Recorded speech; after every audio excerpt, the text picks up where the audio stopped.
Node.js. It runs JavaScript and supports TypeScript by default. And like I said, like by default, all applications have no capabilities. So you have to explicitly tell it like what the app can do.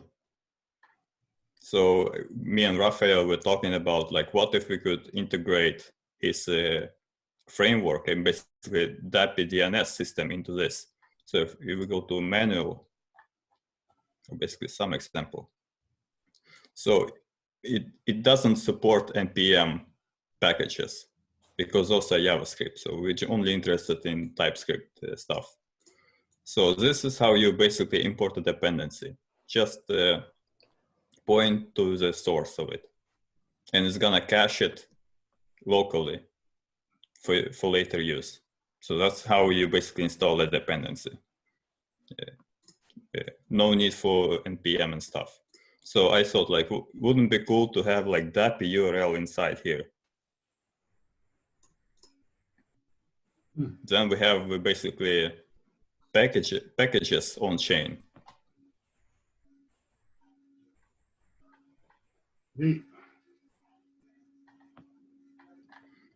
Yeah, so it's something we can definitely look at. So if we can somehow integrate, let's see, Deno, well,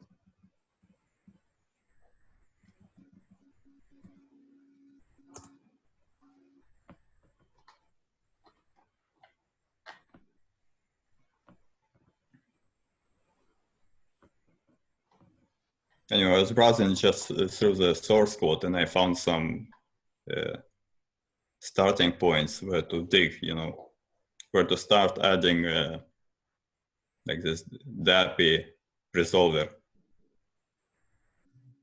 So if I find it, I can certainly point to it. Let's see. Some URLs right here.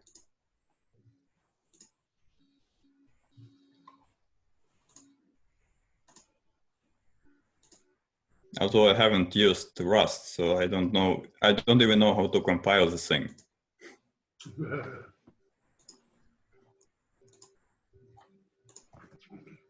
Now, is it? So, as you can see, there are only 3 support schemes. So we can actually just add dapp and start from here, like digging around how to make it resolve dapp URLs. And then we basically have package manager on chain that can allow developers to make secure client applications.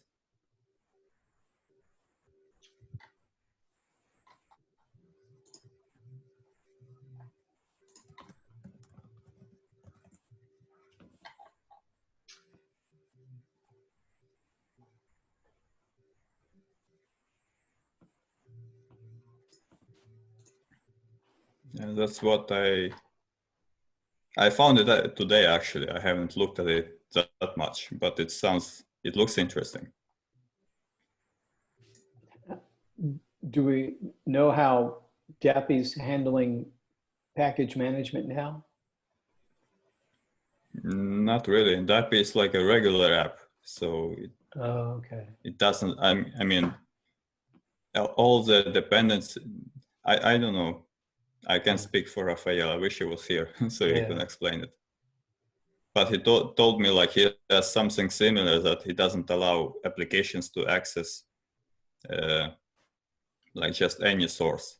So it has some sort of capability for the applications. Okay. I don't know what, I haven't used dapp that much either, so. Okay.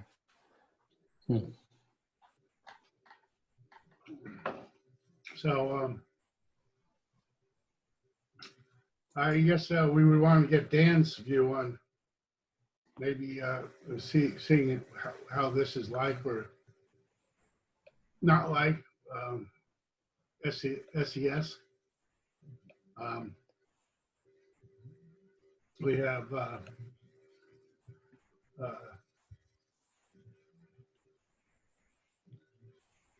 what do we have? We have you know it's mostly agoric. It's like there's a few other people here, and again, it's very secure typing. But it's something that runs on Node.js, right? Hmm? This is something that runs on top of Node.js. Am I correct? Yeah. Okay. And it's a TypeScript.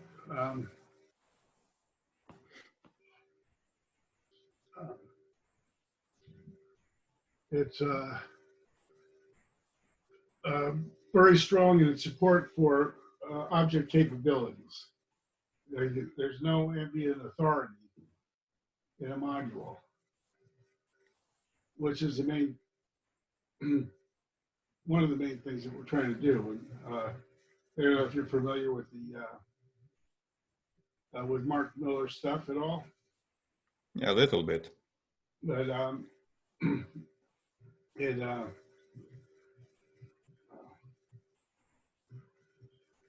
it allows you to create these bats, which are trustable. Basically, the main thing is bats don't trust each other. But Node.js in itself is not trustable completely because of all of the dependencies in all of the code. Basically, you give it access to run anything on your machine. Not with SES, no. Uh-huh.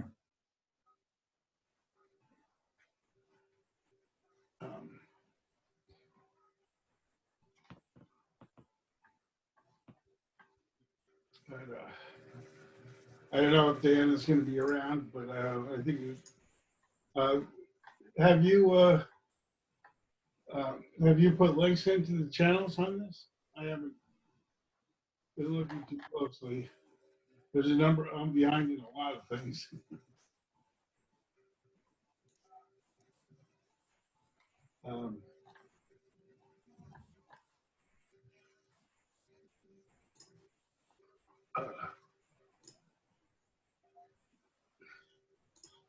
Did you maybe you put a link in the dapp developer? Yeah, I will. I put one here as well. I'll be right back, guys.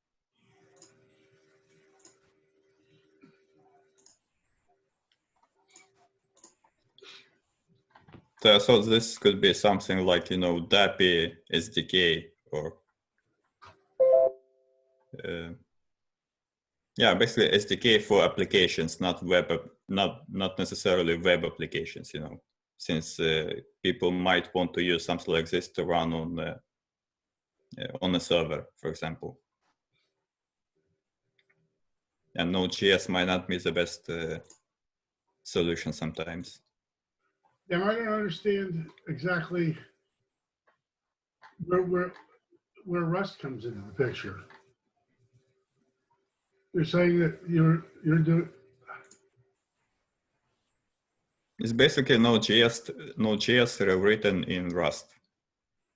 It allows for more security, apparently. I don't know. I can't really say because I'm not a Rust developer, but I see that many developers kind of praise it for security reasons. Interesting.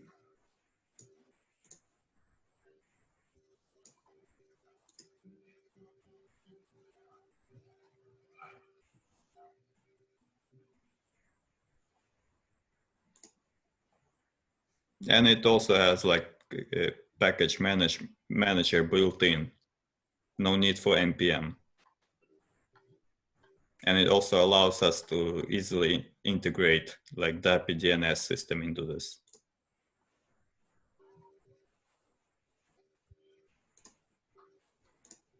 Interesting.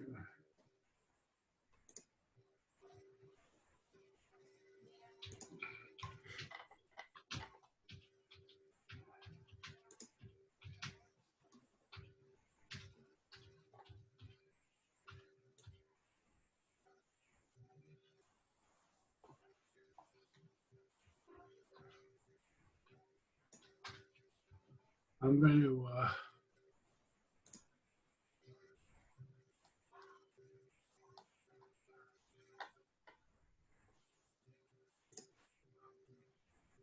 we'll see if we get some feedback from Dan on this.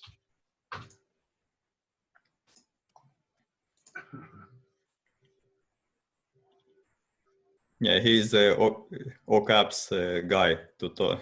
Anything that has to do with object capabilities, he's the right person to ask.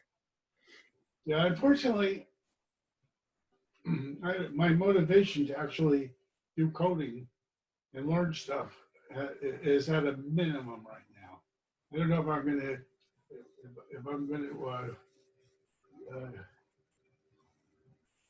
get back into it or not. In the meantime, I'm just kind of an observer, you know. I don't really. You don't want to get back into development or what? I don't know. I don't know. It's. I'm wondering. I mean, I've basically been not pretty unmotivated since I quit smoking about 8 months ago. Oh, maybe you should start smoking again. Yeah. Well, the last time I quit smoking for 6 months, I was so unmotivated that I was sitting here at the terminal. I said, "Oh, I really would like to, get involved in this stuff." I'm thinking about getting going and get a cigarette. And Charlotte says, "Go get some cigarettes. You might as well be dead." Because I was, but I don't know. I'm not going to quit. I'm not going to start smoking again. Can you use those e-cigarettes, electronic cigarettes? They don't really help. Might give you the same effect. Yeah, no, it doesn't give the same effect at all. And I just need coffee to get me going. I've been, I've been,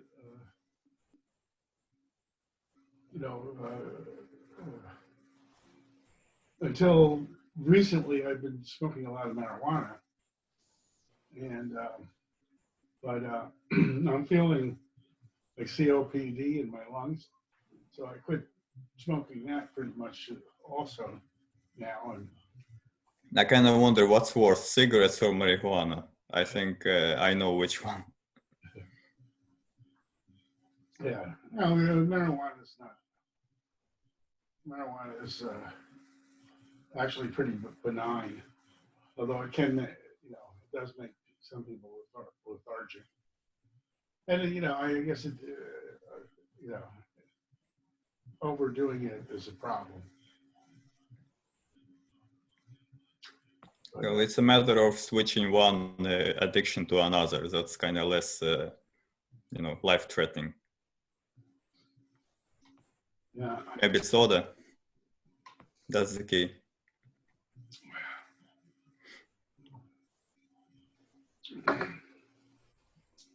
So I was thinking, I guess last time I was thinking I would work on getting the community contracts and the voting done.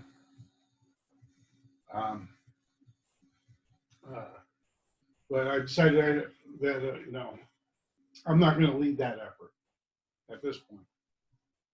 So unless somebody else jumps on it to lead it. Isn't prototype supposed to be in like 2 weeks? According to the timeline that we set up. Yeah, amigo. Look for that.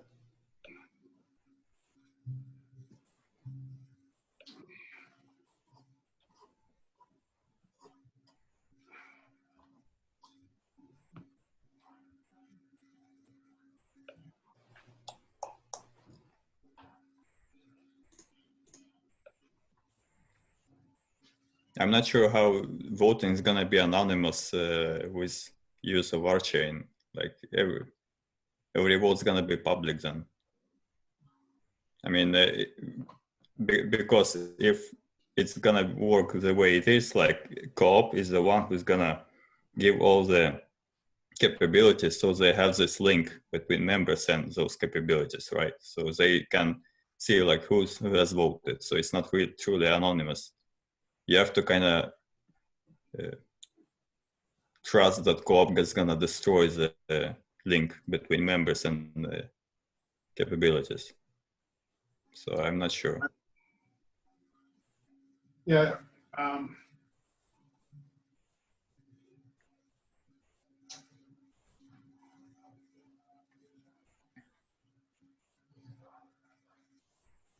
I guess we could, I mean, one of the problems is all we have is an email address for all the members. I mean, if we required that, if we required that, that the member, if we define that an active member, only active members can vote, and an active member is a member that has done KYC on Discord, then we can use Discord identities, okay, to basically give people a ticket without identifying them, so that it would really be anonymous for the most part. I mean, the only way. Only Discord knows the linkage between members and. And Discord doesn't know it either because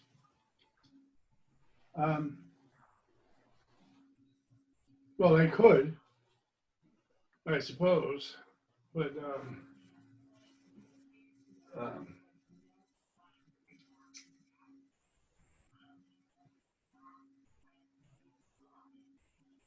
it's kind of hard to achieve true anonymity this way. yeah. I mean, we could use something like Cypher, for example, this library that I showed you previously. I mean, kind of, but it's still like it also kind of has this issue that if you're gonna make it possible to count votes, then the counter, the person who counts, can just pick those votes, even if they're encrypted, and kind of see if the vote decreased or increased, like total vote count increased or decreased. So they can figure out like who voted for whom. So somehow there needs to be like another level of protection. So when tickets is sent, what's getting returned is completely anonymous, but it still should be valid. But I think it's possible. Well, we could send a random ticket out to each email address without storing it. I mean, yeah, but it's still kind of the trust issue. You have to trust the Colab for not storing it. Right. Now, you might be able to do that if the, I mean, you have to trust somebody. I mean, you could run the code right off of GitHub or something and trust that GitHub isn't going to release who got what token. And everybody can look at the code and see that it's not stored.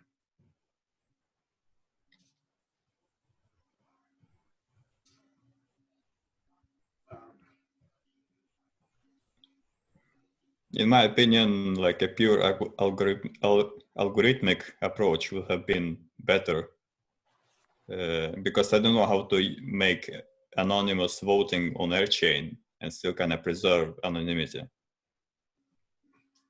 Well, the main problem is, how do you distribute a key? You give a person a capability to vote. Okay. But then you will know who voted once it gets used. If you stored it, if you stored the key somewhere, then you know where it was. But when you store the vote on our chain, you store it as the hash of the vote, so that everybody can verify that their vote on the chain is correct, because they can hash their key and check it. But they can't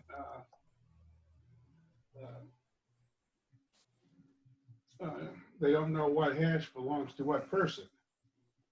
And they don't know any other key, so they can't vote any, But once someone submits a hash, how do you know that this is not like some random hash? How do you verify that it's actual through the capability itself? Like only the person who has the capability can put this hash in, right? But he could put anything. The Colab has to have a list of hashes, but it can't know who they belong to. Okay. And it's going to have to run an app to vote that's going to take the key, and hash it and basically validate it in order to accept the vote. But and then it might be able, it might know the IP address of who used it. It could figure out something.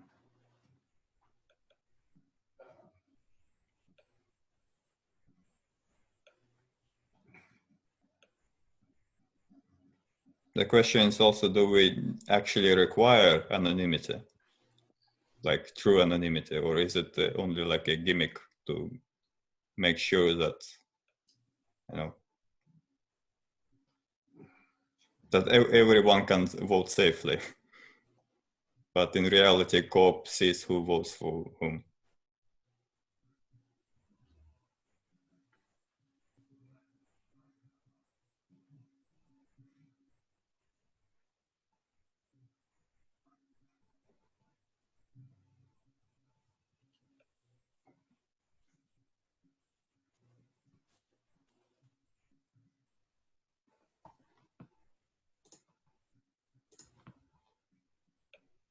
Since you put it in requirements, I can assume it has to be there.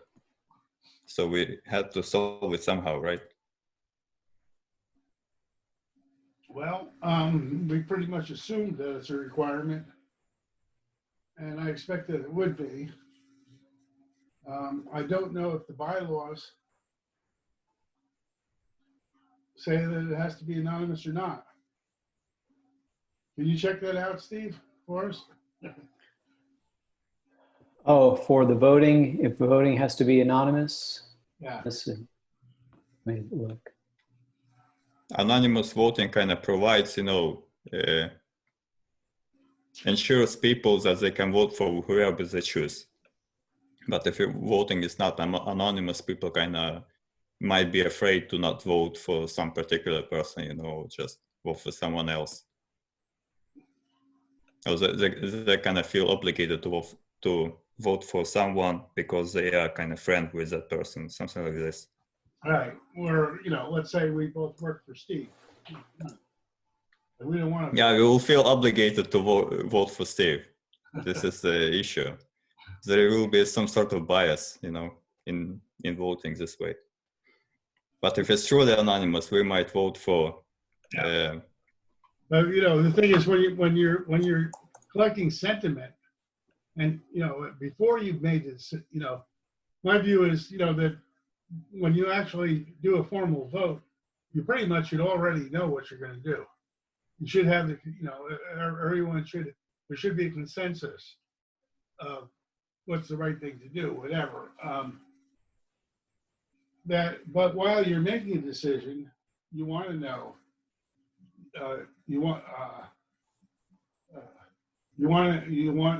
people to state their opinions. You want to be able to put people together that have different opinions. You want to, try to find the best solution, a better solution or a synergetic solution that satisfies everybody if possible.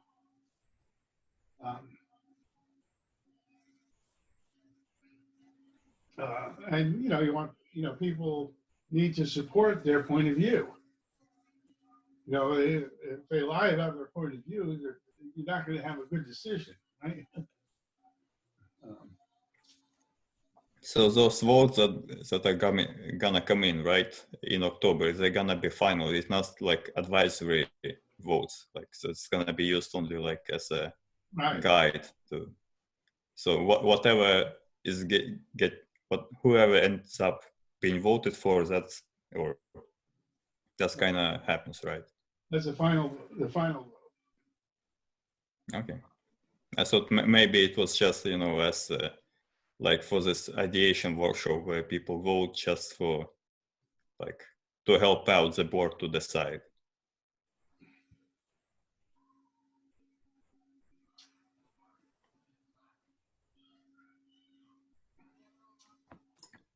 Yeah.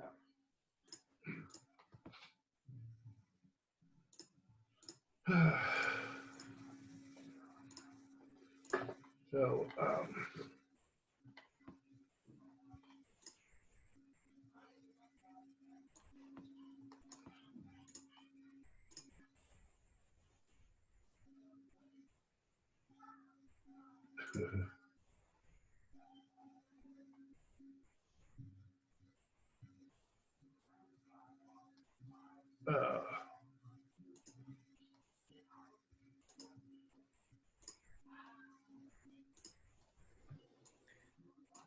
Yeah, I'm not sure. I'm looking through some of the documents. I'm not sure which document the voting is in.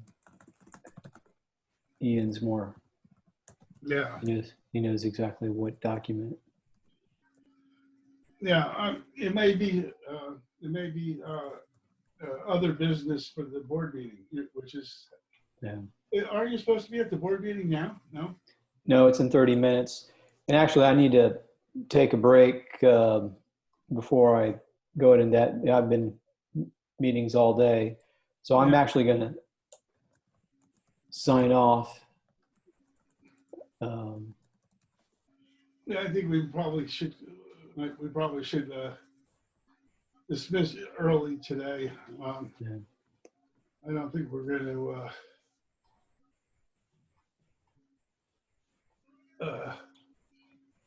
Look at that. I'm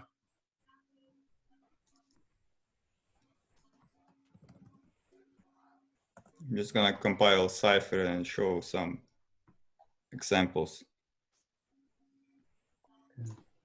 What are these examples of? It's how it determines like a dot product between two matrices. Yeah. So you have like two vectors, right? Mm-hmm. And you don't know what's inside one of them, but you can, but you know what's inside the second one. Okay. So basically, you can let the other person encrypt one vector, and you don't know what's inside there. So you can basically just merge them together, like calculate a dot product, and see the final result. So it could be used for determining at least how many votes are in. That's kind of the most anonymous way of using it for, because you kind of can't figure out what's inside those votes. Okay. Yeah, you were showing this last week, and I didn't really get it. Yeah, I thought maybe if I ran it.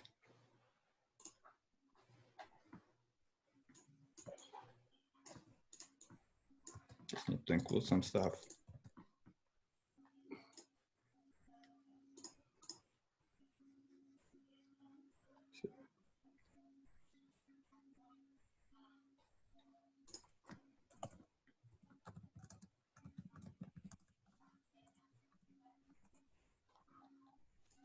Oh boy.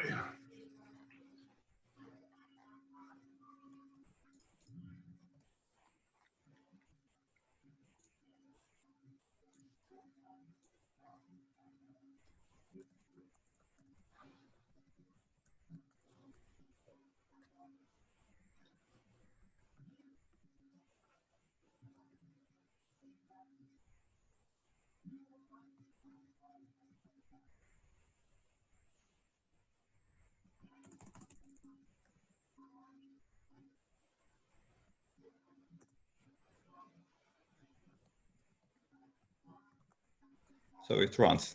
but we don't see anything, but the code succeeded. So what it does, it creates a sample, like